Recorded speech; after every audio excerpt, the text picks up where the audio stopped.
G'day, Bob here at Weldnrust, and we're going to turn some rusty, crusty old drip rail into shiny new drip rail and add a lot more solid structure. And let's throw in a little bit of tool making just to make things interesting. Well, before we get too involved with the hoop we got to bring over here, I got a bunch of prep work to do. I think what I want to do is I need to trim this so they're both the same at the other side. This was more or less hacked off. I wasn't too particular about it at the time. Hindsight's a wonderful thing now. The other fun issue I got to deal with is when this thing got hit, who knows where its lifetime was a cab, so there's a bolt they stuck in here to kind of bolt it together. And this bit of crud in here, these little, you can see better from this side, a bunch of these little plates they just kind of shoved in there and then bolted it together. Brilliant fix. Well, that's all got to get cut out. These got to get pulled out. And I'm going to have to figure out a way to clamp this back together again so I can properly weld it back into place. The other issue I got, which I haven't figured out what I want to do yet, is the drip rail itself. I kind of want to keep it, but it's pretty badly rotted up in here, at least down to about here or so. Front's not too bad, but the question is, do I cut this and recreate it and weld it back in again?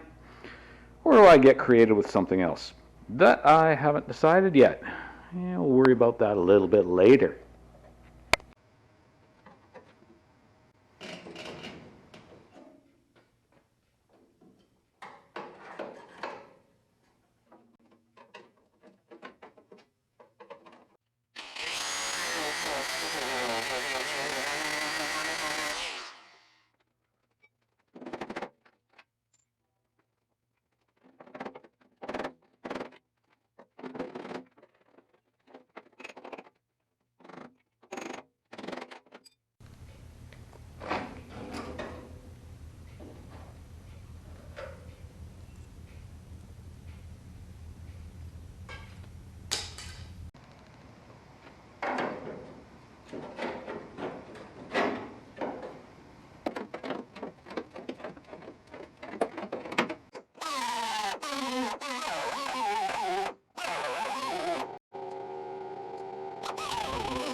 Oh, looky what I found in the scrap bucket. Yep, it is a chunk of 5/16 rod.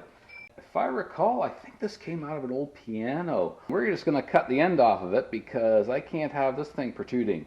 This is going to be a forming die, sort of, for what's left of a drip rail.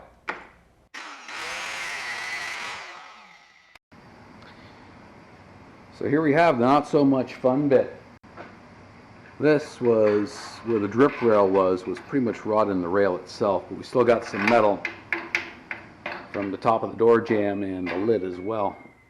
Took my grinder and I sliced out as much of this crud as I could, but that's still solid in behind there.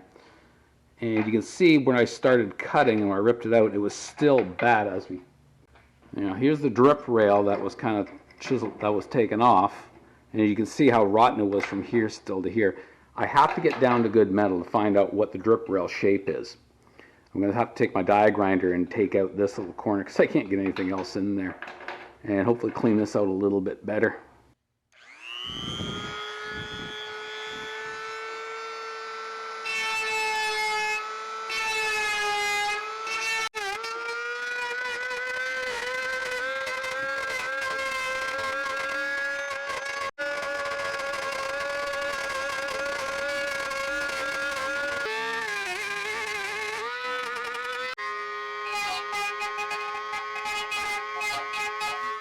In working one of these projects, sometimes you got to think a few steps ahead.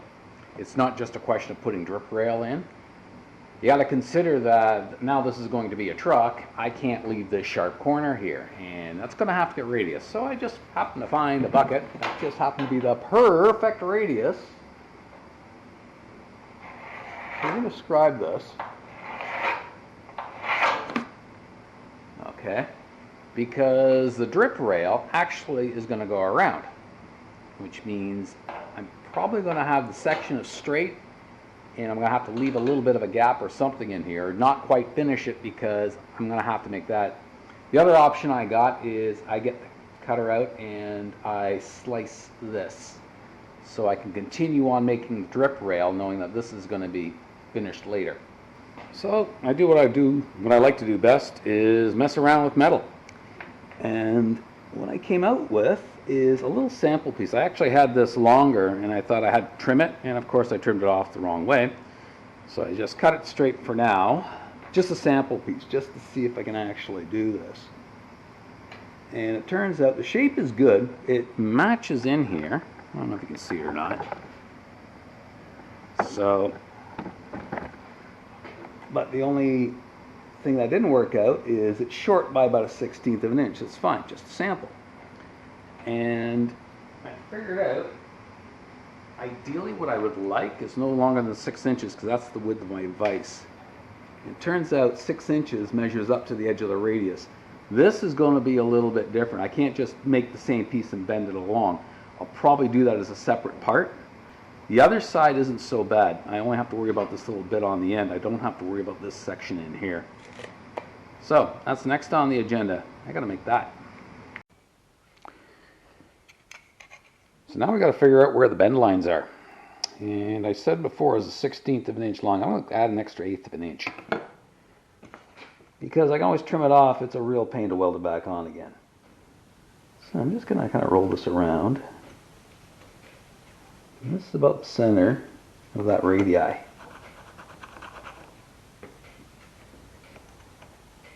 This kind of rolls around. And that'll be our secondary bend.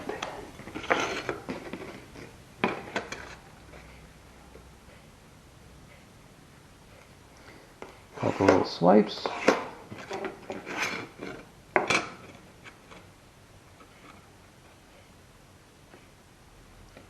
And yes, I don't bother measuring that short of a distance. I can eyeball it. There. And we start bending. So here's kind of the interesting part. I got a selection of parallels. And if I get the right amount, that goes there. And you want that in the radius. Like that.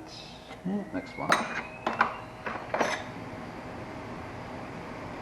I'll put that there. I'll put that about there. That's a good place to start.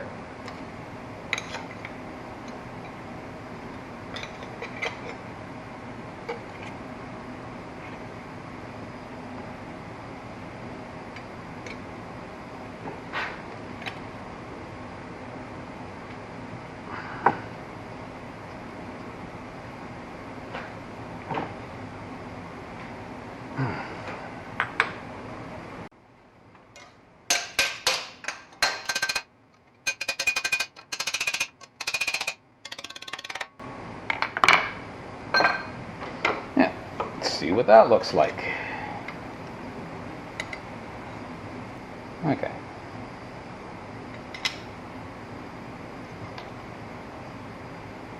Now we want to start rolling this thing around this way.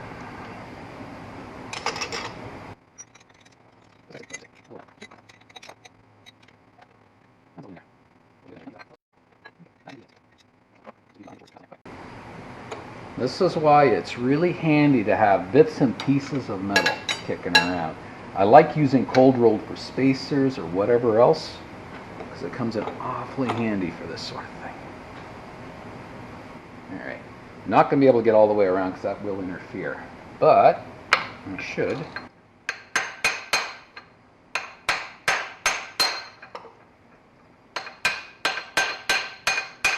The logic behind banging on a block is, yes, I might do damage to my block, but the idea is that we get an even push across and we don't put any hammer marks in the part.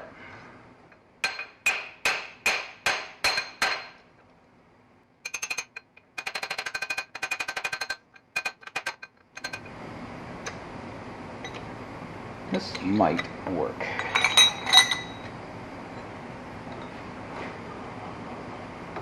If it'll catch, it'll work.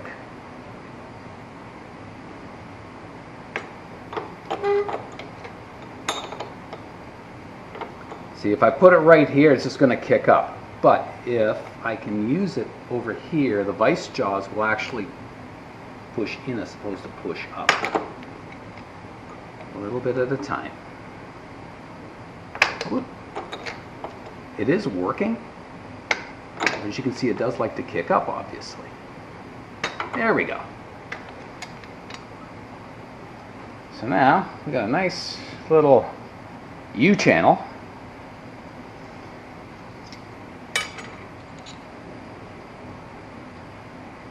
And not bad, it's just looks like it's almost slightly overbent.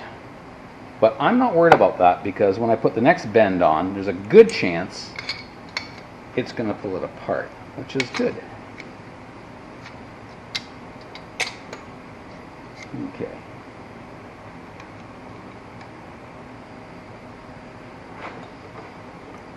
If I can get this guy to tighten up. See, the thing I checked, I have the other line. It's pretty much parallel with the vise jaw.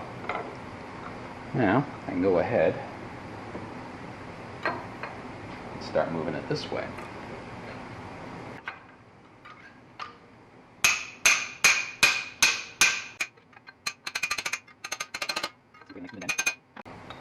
Let's check it on the car, see what it looks like. Alright, can't fit it up in there, but at least I can get some eyeball look. See where this thing's going to sit.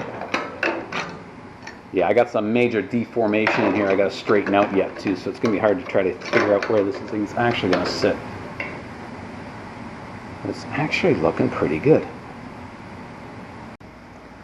So here's the point where we got to be careful. I want to do some trimming, but I don't want to trim too much, and it's kind of a weird shape, so it's going to be a lot of trial and error. Hopefully less error.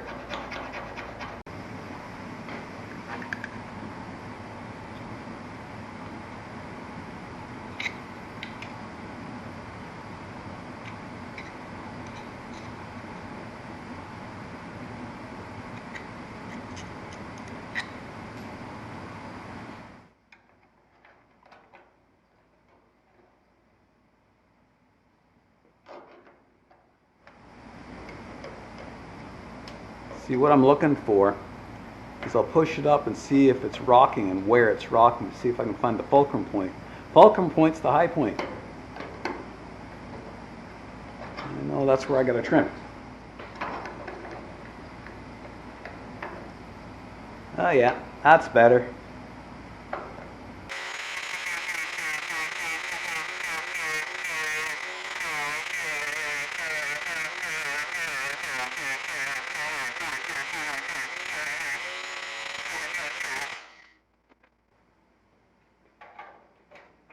Well, the kind of interesting part about doing videos is you can edit out a lot of mistakes and screw-ups. But sometimes I don't bother putting the camera on because I'm looking at something thinking, how the hell am I supposed to do that? And I won't know how to do it. So I'll be farting around with it with a hammer, chisel, whatever, and to try to figure it out. The problem is then you don't get to see it. So now I'll explain some of the stuff. I had a ding in here, and I wasn't sure how to get at it, but it turned out punch in behind here, got it pretty well out. I had a nasty buckle in here. I'm going, how the heck am I going to get that? So I stuck the chisel in here and basically just kind of beat on it from up here, and boom, boom, boom, a few hits later and it's out. Yeah, Carl's right. This stuff is like putty if you know how to use it. So I got a little bit yet to get out of there. A little bit more tapping too.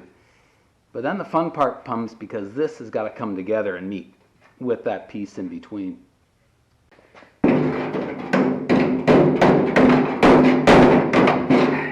Okay, I like you all, my subscribers, all you guys watching, but right now you're in the way.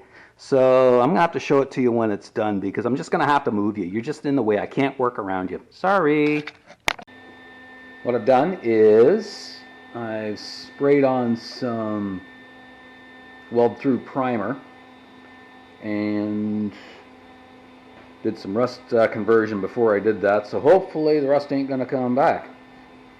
My new plan is, now that we got this made and fitted, is I'm going to hold this thing in such a way that this is in line and this matches. Don't worry about anything else. I just want this matched up.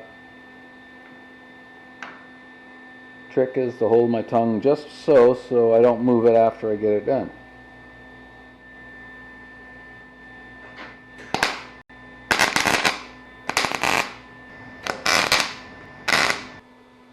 Yeah, it's not the easiest thing to see, but one of the things I gotta do is I gotta melt through 3 layers. One of them is kind of rusty on the top, and I got brand new metal, and then a little less rusty on the bottom. So it's pointless getting the camera in for actually showing you me doing this, so I'm just going to do this off camera. My plan is I'm going to crank up the heat and try and melt through, and if I make a hole, it's not the end of the world. I'll just fill the hole, but this way I'm making sure I'm getting through all 3 layers. I can only do down in here first, because as you can see, when I got it clamped over here to try and hold it in position, this is too far in. It's got to come out a good 1/8 of an inch. So I got to do the bottom in here first, then I can take the clamp off, then I can move this about and reclamp it. Okay, for those of you who are interested, those are my welder settings. You notice that's kind of low and that's quite high. And what I did is, I'm hoping you can see it.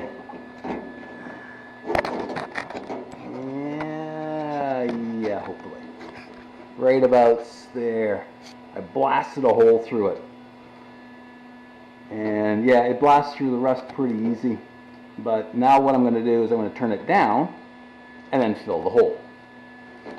And that'll be my first one. I have to do this several times because I got to do a bunch of manipulating. I can kind of show you something else what's going on here too. You can get a better view from this angle. I got the drip rail coming all right, but as you can see, I got to move this. The biggest problem is when this car got hit, the dent is right in here. It's actually kicked in quite a bit. So once I get that spot on, I got it anchored, then I can start manipulating this and start beating on it to push it out to hopefully get this to line up better.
Well, that was a fun little job.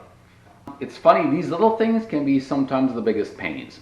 Anyways, it's in, it's done, it's nice, it's pretty. I'm quite happy with it. Anyways, thank you again for watching and subscribing, and we will see you on the next one. Bye for now.